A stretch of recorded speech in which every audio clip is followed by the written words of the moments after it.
impamvu abana b'abashumba b'ibirara suko iwabo batabaha umwanya nabyo birimo. Yego. Ahubwo dore ikintu ari nacyo kintu iyo ngingo ni inyizanamo mwihangane mu byumve. Ari nacyo kintu gisenya umurimo muri iki gihe mubona ibintu bitugejeje aho tugeze uyu munsi. Umushumba aragenda agashumba abandi, agatanga imbaraga z'ahandi, agasengera abandi, yagera mu rugo agahita aryama. Kandi akirengagiza ko hari icyo bita abadayimoni baza kwihorera no kumuca intege baciye mu muryango. Ariko ubundi nk'iyo numvishe nk'umushyitsi, madame ari mu bindi bintu avuze ati ndaje pastor nje kukureba unsengere, ndamubwira nti uze kungeraho saa 9 wenda niba ari mu rugo. Isaha ya saa 8 kuzamuka imbere mani gukora isuku, guhanagura intebe, gutunganya mu rugo, niba ari agaparufe ndi gutera mu nzu kugira gasanga ihumura. Iyo ageze mu rugo avuga ati pastor afite umugore uzi gutegura. Pastor avuga ati oya twavuze abantu bafite abagabo badakijijwe. Umugore araguma arahagarara. Batoya abadasenga atangiye kubishakira inyoroshyo twavuze abadasenga araguma arahagarara. Turacyari kuganira n'umukozi w'Imana Pastor Placide. Aka kanya noneho reka turebe ku bijyanye urumuvuga butumwa uri umukozi w'Imana bagira inshingano nyinshi mu bijyanye n'umurimo. Ugasanga hari inkuru zagenaga zivugwa bakavuga bati abana b'abakozi b'Imana bakunda guhura n'ibibazo, ugasanga ubuzima babayeho butandukanye n'ubwo ababyeyi babo bakora. Kenshi bikitirirwa yuko ababyeyi baburiye umwanya, ugasanga abana babuze uko bitabwaho, bajya mu buzima busanzwe, bahuriyemo n'izindi ngaruka. Ubigenza mute kugira ngo muhuze inshingano z'ubushumba ndetse n'inshingano zo gukurikirana umuryango kugira ngo wa muryango ukomeze kuba umuryango mwiza? Murakoze. Ni igitekerezo cyiza mu by'ukuri no kubyibaza ni byiza. Ariko umushumba burya buhera mu rugo. Ubushumba buhera mu rugo kuko itorero rikomeye ni iry'iwanjye. Kandi naryo torero dutrainingirwamo cyangwa se dutorezwamo. Bibiliya ivuga yuko umuntu utabasha gushumbura uwo rwe adakwiriye gushumba itorero ry'Imana. Ntabwo byashoboka rero. Ntibivuze yuko utashumba umuntu akanga gushumbwa. Yego. Ariko ikintu Imana idusaba ni ugukoresha imbaraga zawe zose yaguhaye. Burya Imana ntigiye gusaba ikintu itaguhaye. Kandi Imana izi neza ibyo ubashije wowe udakora, izi n'ibyo ukora biri mu mbaraga utanafite. Ukiharahara ariko ikavuga iti uravunikira ubusa, ibyo sinabiguhaye. Rero guhuza ubushumba mu rugo icyambere nuko abana bawe ugomba kubanza kubigisha kumenya Imana. Bagomba kubanza kwiga kumenya Imana bayigiye kuri wowe, imyitwarire yawe n'imikorere yawe. Kuko ibyo twigisha ntago ari byo byigisha abana bacu, ahubwo uko tubayeho niko kubigisha. Ibyo uko mbyuka kongera gutya nibyo byigisha abana banjye kurenza uko ngewe nigisha mu rusengero barya banyumva ndi kubabwira iby'Imana, mbasomera amata y'ibice bingahe, hahirwa abanyembabazi kuko aribo bazazigirirwa.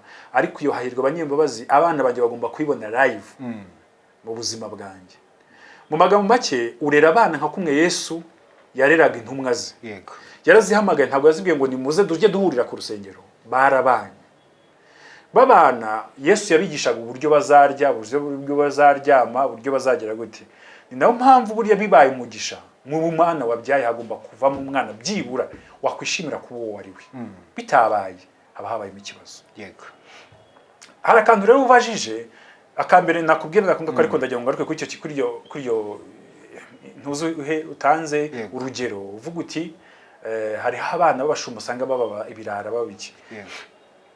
Njye mu bushakashatsi nakoze impamvu abana b'abashumba b'ibirara suko iwabo batabaha umwanya nabyo birimo. Ahubwo dore ikintu ari nacyo kintu iyo ngingo ni inyizanamo mwihangane mu byumve. Ari nacyo kintu gisenya umurimo muri iki gihe mubona ibintu bitugejeje aho tugeze uyu munsi. Umushumba aragenda agashumba abandi, agatanga imbaraga z'ahandi, agasengera abandi, yagera mu rugo agahita aryama. Kandi akirengagiza ko hari icyo bita abadayimoni baza kwihorera no kumuca intege baciye mu muryango. Kuko umuryango niyo fondasiyo y'itorero, naho uzajya kuyobora. Fondasiyo ihera iwawe. Kuko umuryango ni ikintu gikomeye, kuko Imana iyo yivugaga byo byibuka ko ikintu kigaragaza ko Imana ari umuryango, yavuga ngo ndi Imana ya Aburahamu, ndi Imana ya Isaka, ndi n'Imana ya Yakobo. Bivuze ngo Imana igomba kuba iyanjye, ikaba iy'umwana wanjye, ikaba iy'umwuzukuru wanjye. Ngomba kubaka ikintu kizatuma iyo Mana njya kubwira abandi. Igomba kubanza kuba karande mu muryango wanjye. Imana mbese ikaba karande nka za zindi bimitse zagiye zitugora. None iyo nimitse ikaba mu muryango wanjye. noneho ugasanga umuntu avuye gutabara ahandi iwe ntiyamenye ko yatewe kandi abamutera bamuhora kajya gutabara ahandi. Tuvuga usengeye umuntu Nyabingi wavuze bati uyu ni umugirwa azabakorera azagera gute, icyo bikora biza kwihorera iwawe nubwo bitafite access ariko birakurwanya. Byohereza umwana kunywa itabi, ugomba kuva aho uvuye gukora umurimo ukaza gusenga iwawe, kubwira abana bamwicare hano dusenge kuko umurimo nkora ufite risk n'iyi bakamenya ukuri, bakamenya ko bagomba gusenga kandi bakamenya ko ibyo bintu bishobora kuzabakurura kora yuko papa wabo ari wo murimo akora, ariko ukanabamenyesha ko ari n'imbaraga barwanirira. Umwanzi wawe yakubuze yataka abawe. Icyo kintu rero nacyo kiri mu bintu abantu abashumba bitewe n'iki bya bindi bita ngo amavuta. Hari abantu bashikwaga n'amavuta ngo ngiye mfite amavuta kuri ibyo ngibyo ntacyo abana banje baba bararinzwe. Ni byiza kwizera, ariko ijambo ry'Imana yatubwira ngo senge ubudasiba. Kuki Imana itatubwira ngo twizere ducecekeze? Uzarebe hari igihe Imana izika kubwira ngo ufata amasengesho y'iminsi 3 usenga, kibaza kuki utabikoze utambwiye. Warenda nsenga ngo bigende gute kari we Imana ari wo n'undi busenge, kari nawe bimbwiye kubera iki njya gusenga. Nuko izi neza ko imbaraga ziri muri twebwe. Ubu Imana yaduhawe tware ku isi ngo tubarema muntu abo mutware ku isi. Icyo twemeye kiremerwa, icyo twanze kirangwa. Ariko iyo utacyanze ukirukana ukacyanga mu mutima ntabwo ugikora. Kuko n'umunyarwanda yaravuze ngo ntice umurozi hica umutongera. Ubwo rero ugasanga mu bintu byica umuryango nicyo ngicyo, kuba pasiteri atasengeye umuryango we. Ikindi kintu cya kabiri, kuba najya kuganiriza abandi muri counseling ariko ntashobora kubona umwanya wo gukansaringa abandi. Biva kuri cya kindi ya pride yacu yo kumva ko abacu bari inyuma yacu. Uriya n'undi muntu si jewe, umwanzi nananirwa niwe ajya kurwanya, kandi uriya muntu ashobora kugira imyizerere ye ku giti cyiwe. Ntago Imana igira buzukuru, igira abana. Tugomba kubaza nabo bakizera. Icyo nicyo kintu. Harimo gusengera umuryango, kuganira nawo no kubanza mbese urahera mu muryango. Wabona umuryango maze kujya ku murongo ukabifatanya no gufasha abandi. Icyo kintu ni ikintu gikomeye, gutekereza ko ibyo ugiye gukora hari abakurwanya.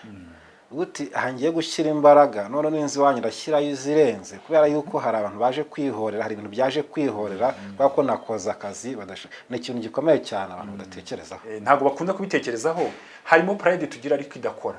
Kumva ko ngiye kuko nahamagawe n'Imana ibyanjye byose birarinzwe. Nibyo kuko birarinzwe ariko birindwa n'isengesho ryanjye. Noneho amahiri yari umugabo urisenze kuko abana n'abanje.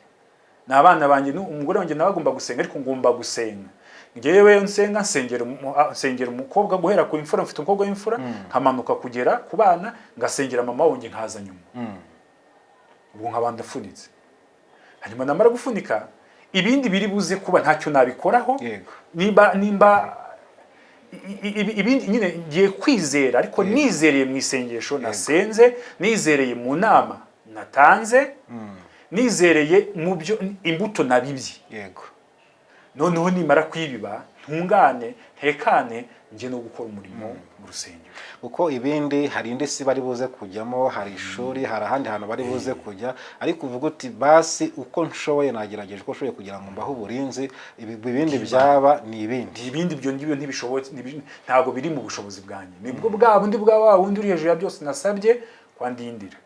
Hari inkuru zagiye zitambuka ugasanga umuryango umushumba ndetse n'abandi bakoze Imana mundi usanga umugore ararira ati ibyo akora hari uko agaragara hari ati yaba ariko yagaragaraga mu rugo, ugasanga mbese ukabona ni ibintu biteye agahinda kubona umuntu umuryango barira bababaye, kandi wareba ushumbye urugo n'itorero ugasanga umurebeye nyuma ugasanga ubuzima bayeho, ugasanga ari nawe mafaranga ugasanga nta kibazo afite, ugasanga babandi b'inyuma bararira bafite agahinda, ubona ko ari ibintu biteye agahinda. Biriya nyine nibyo ndiva mu bwibone no gukunda kugaragara neza ahandi. Buriya reka mubwize ukuri, ahandi bazakwite mubi ariko iwawe bazaguhamiriza. Buriya uwo mwukuza ugera ukagera no mu bandi bakabimenya, ariko iyo wishushanya ni bibi. ni bibi cyane. Nigeze kumva inkuru nshingiye kuri ibyo bimuvuze, umubyeyi umwe yarari mu itorero ari mama pasiteri avuga ati abantu bafite abagabo badakijijwe nibahaguruke tubasengere. Ni inkuru ntahagaze ariko numvise ngo ngira ngo harimo ngo n'abandi bashumba n'abagore babo bari baje muri iryo torero, babona umugore wa pasiteri arahagurutse, bati pasiteri avuga ati oya twavuze abantu bafite abagabo badakijijwe. Umugore araguma arahagarara, batoya abadasenga atangiye kubishakira inyoroshyo, twavuze abadasenga. Araguma arahagarara, undi mudamu amurya karata ariko kuti kudusabye. Aje avuga ati ariko ni wundi ushaka kumenya ko umugabo wanjye ashyikirijwe cyangwa adakijijwe, ngiye gusenga Imana impera umugabo adakijijwe. Rero igihe urugo rutaguhamiriza burya n'ibindi ushaka kubireke uwo watsinzwe. Niyo mpamvu mu rugo nkanjye iyo ngiye gusenga cyangwa mfite umurimo banza kubwira umugore wanjye nti ngwino nsengere, usabire Imana imbaraga ibane nanjye. Ibaze rero ntabashije kubaka icyo kintu nindi uri bunsengereza, ko yo nsohotse hanze bambona nk'umunyembaraga. Intege nke zanjye zigomba kuba zizwi n'uwo tubana n'ibintera ubwoba, amfashe kugira ngo mbihandoringe. Igihe rero ntabashije kubaka aho hantu ngo nzabone umfasha, siko tubita se sabafasha, byagorana.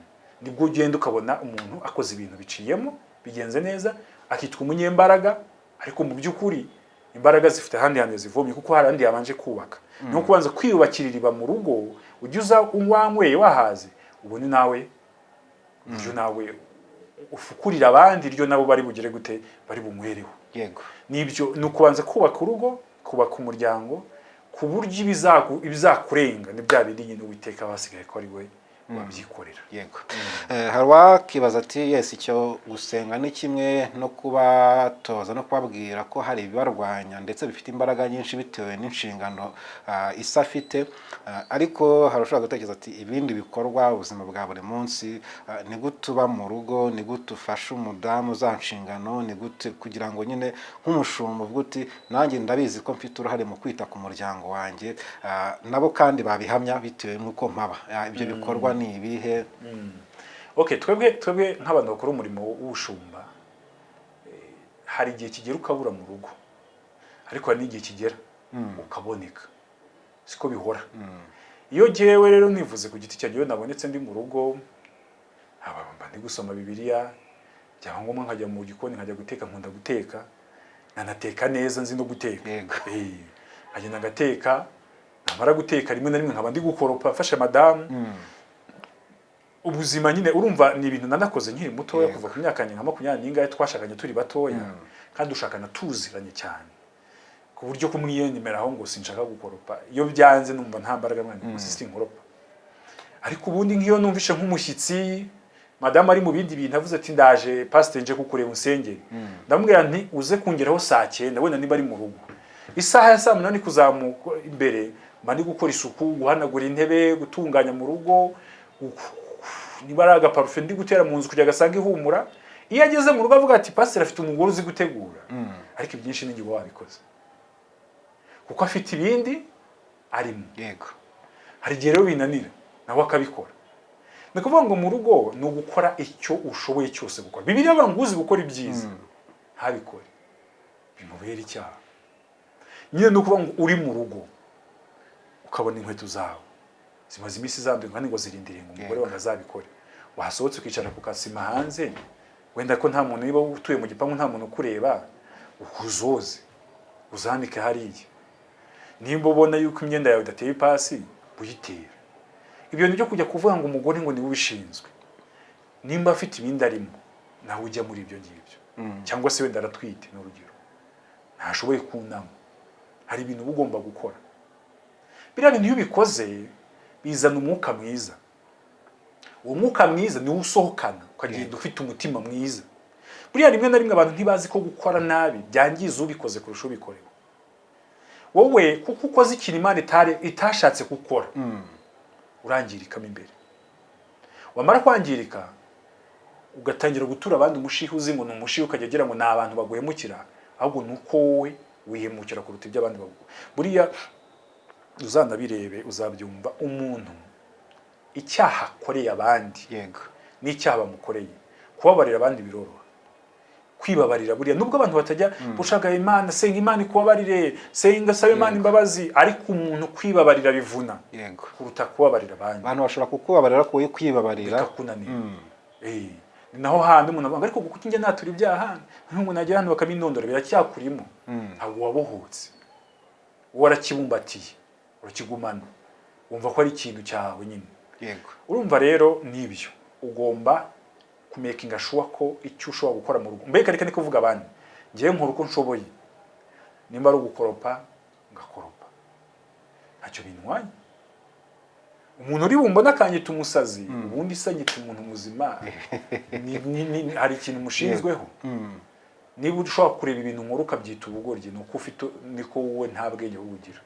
ubwenge bwa mbere ni ukunezeza abakwegereye yego ubwenge bwa mbere ni ugukora ikintu gituma umuntu muri kumwe agira amahoro yewe ni ikinatuma umuntu muri kumwe n'abatagufite azamenya ko yabuze umuntu ariko se kubana nawe bisa nkaho nta muntu babana urumva bimaze iki wa munsi umuntu bari kumumanura twese tuzagegeye dupfa babahimbira bakajya kuguhimbahimbira ibintu wakoze bitabayeho urumva ariko wabikoze bakazavuga ibyabaye Bibiliya ntago ari Bibiliya ariko tuzi Bibiliya avuga ngo hahirwa abapfa bapfira mwami kugira ngo baruke imirimo n'imihate ngo imirimo yabo ibaherekeze none hari indirimbo tujya tugira barakora ngo imirimo yabera irandikwa imbere y'Imana izibuka imirimo yabera ntago ari ugufasha gusa no gukora twa turimo two mu rugo turi gutuma umugore cyangwa umuntu mubana aruhuka umutima akumva ko afite umuntu bari kumwe kandi uha agaciro byose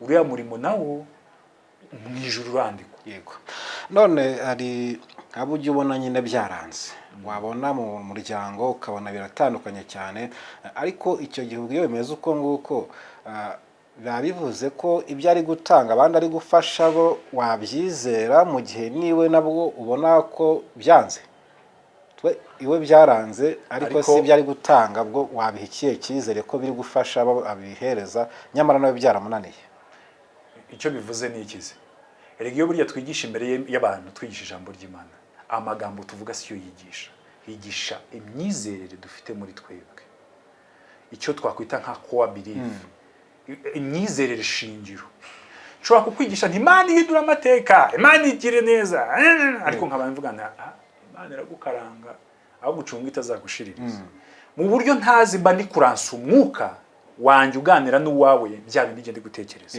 bya bindi bindimo ukabyumva ukumva ko ibintu uri kumva ari amagambo rimwe na rimwe ukabona abantu bazamuye amaboko ariko bagatanga ibikore ariko niba nje nkukubwira ngo ca bugufi automatically neze nk'ukwanduza wa mwuka wo guca bugufi buriya bajya banabivuga ko iyo urusengero rurimo umushumba ufite ingeso runaka ujya kubona ukabona niba ari umunyabugugu ntadatanga yego abakristo bose babingona bavuga ngo umuntu n'imvugo y'iki gihe ugasanga babaye ingona kuko ntago higisha ibyo umuntu avuga higisha ikimurimo amagambo turayavuga ariko umusaruro uzajya kubona ubone rwa rusengero ibivugirwamo n'ibiberamo ibintu bibiri bihabanye nicyo kintu rero byica niba avuze ati mujye mukundana musurane ukabona yagiye pasiteri agiye gusura runaka nawe bikubakamo cya kintu ukavuga ati kubera iki ngiye ntagikora oya nta nubwo ari kuvuga ngo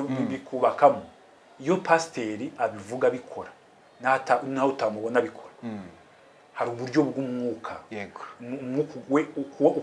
wumva mu mwuka ko ibyo bintu ari byo kandi ukumva ko ari wo muco w'urwo rugo ugahita nawe wumva ushaka gusurana iyo abivuga abikora niyo waba utabibona akabikora niyo utarabibona uwo mwuka urabyumva kuko rega buriya niyo mpamvu tubaho mu buryo bw'umubiri n'uburyo bw'umwuka iyo twigisha ni umwuka w'Imana uri muri twebwe wigisha iyo wigisha rero ntago wowe wigisha mu magambo gusa uranagenda ugafata ukigisha umutima w'uwo wigishije wowe unyibukije urugero rumwe umuntu yigeze kumpa kubijyanye n'ibyo ngibyo avuga ati hari nk'ukuntu timujye mwitondera ibintu abantu bakora babasengera ati ukajya ahantu kumva wafashijwe ati iyo hari wenda nk'urugero nk'umuntu ari kuririmba ukabona afite impano ukabona yagiye mu mwuka nawe ukagenda ugafashwa ati wa muntu uzangesa afite niba ari ubusambanyi niba ari iki tuba ufite uri mu byago by'uko hari igihe runaka ushobora kuzagira nawe ukazandura utabizi birashoboka ariko nanone tujye twibuka ko hariho nanone biterwa n'igihe mutindanye n'uwo muntu. Yego. Twari dutanze urugero tuganisha kuri icyo kintu cyo kuvuga ngo iyo umuntu avuga kereka ahubwo ujoyininze yakora. Yego. Ushobora kuyijoyininga umwuka usanzemo nawe urangira wawanduye. Erega ukuntu umuntu ashobora kuvuga ibintu no mu rusengero, ushobora kuvuga ibintu hamara igihe ariko tutemeranye. Igihe cyose ntemera ibintu uvuga ntibinkorera. Yego. Uko ubushyizeho urukuta rw'umwuka.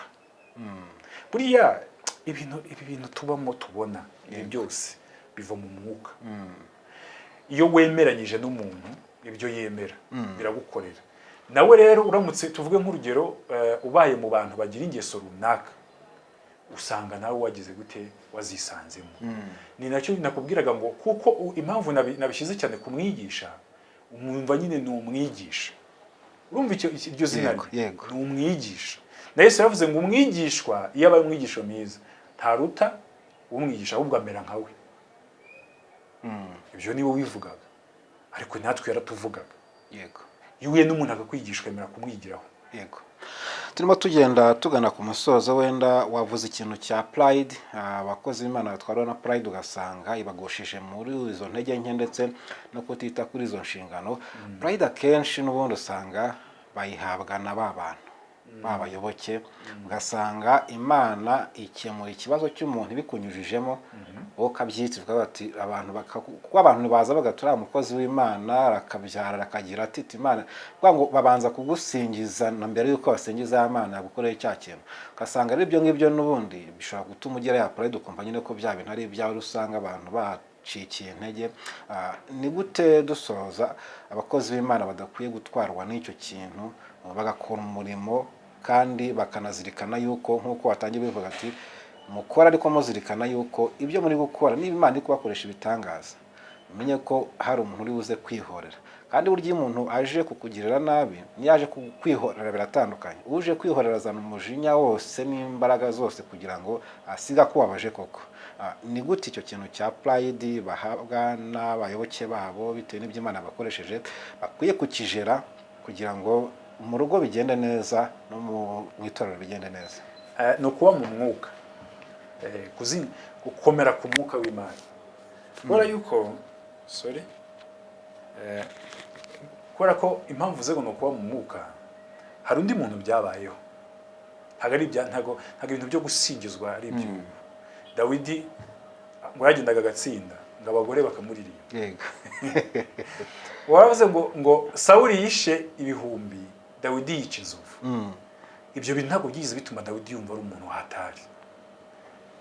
Kwibuka ubundi wica ninde wagushoboje. Ibyo wica byose, ibyo byose unesha, ibyo bitangaza ukora ninde ubikora. Reka icyubahiro kibiki. Namara kubona nawe ubikwiye abantu bazakora. Erega burya ko abantu bakusingiza ngo umukozi w'Imana ntabwo bisobanura ko ariko bakwemera. Abantu ni indyarya. Yego. Tujye twibuka ko abantu ari indyarya, abantu barabeshya. Yesu baramubwiye ngo hahirwa uje mu izina ry'Uwiteka. Bukiye ngo baravuga ngo nabambwe n'umugome. Niko abantu bateye. Iyo ubaye mu mwuka, umwuka kwigisha. Niyo mpamvu rega nongeye kugaruka kuri rya jambo. Nta yindi formule. Abayoborwa n'umwuka nibo bana b'Imana. Iyo uri mu mwuka, iyo wazamutse, aravuga ati ibyo bintu bigabanye. Nta muntu ujya wishyira hejuru. Nta muntu ujya gukora ikosa. Yasenga ngaba atarigeze yumva ijwi rimubwira ati ibyo bintu urimo sibyo, ntibibaho. Kumva kuba mu mwuka no kumvira. Kuko kumva ni kimwe no kumvira ni ikindi. Igihe umwuka kubwiye tutangiye kwishyira hejuru, byemere ko wishyize hejuru. Ikindi cya kabiri, gira inshuti ku ruhande rwawe. Wemera ko ikubwiza ukuri k'ukuri. Hari abantu benshi igenda agiye mpura nabo, ukabona ni inshuti, agakora nk'ikintu akagenda akabwiriza nk'ikintu, ukumva yakabije. Hari uwo twe nanifite yakunda kuvuga ngo ni umunyabwenge, Imana yambwiye ngo ugende umunyabwenge. Ntabwo ari kubwo. Wajya ureka Imana ikagaragaza ubwenge bwawe kuruta uhora ubigaruka wisubiramo. Kuko iyo uvuze ngo uri umunyabwenge, abantu bahita bagushakamo ubujiji bwawe. Bareka kureba bwa bwenge bari bakubonanye koko, bagatangira gushaka intege nke muri wowe. Rero shaka umuntu ukubwira uti hano tangiye kwishyira hejuru, kandi nabikubwira ubyemere.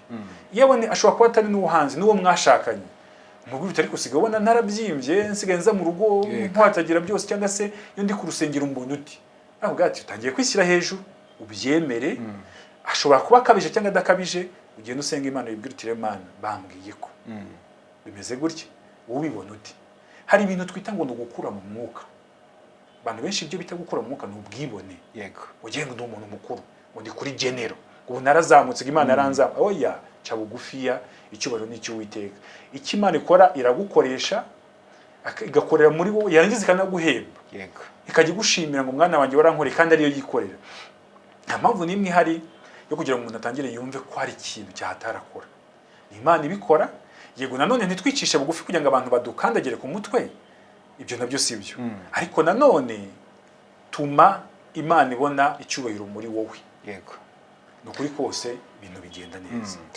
hari ba bana noneho hari wa mugore ubwo ndavuga basigaye mu rugo bari kubona ko uwo mubyeyi wabo cyangwa se uwo mugabo we atari gusiga ubwo burinzi kugira ngo bafate ntago ari kubafasha bo nihe nama wabaha kugira ngo nabo nubwo bwose batari kubona ibyo ngibyo ariko bavuga bati ni gute twebwe twakora kugira ngo tudatwarwa na bya bindi twakabaye duhabwa n'umubyeyi wacu kugira ngo aturinde ariko tutari kubona twe twakora gute nta kindi kintu cyo gukora Yesu yaravuze ngo muzamenye ukuri ko bature niba umuntu amaze kumenya yuko ibimurwanya bituruka ku murimo umubyeyi wakora icya mbere ni ukutangira kumenya gusenga nyine kutangira kuvuga okay niba hari intambara ziva ku murimo wa papa ariko papa ibyo bintu akaba mu byazi byinshi batarabashe kubimenya ariko muri bikenzi narabimenye gutangira gusenga niba umudamu ahari asengera abana nawe buri umwinginzi mwiza burya ni umuntu mu bana ingingira abana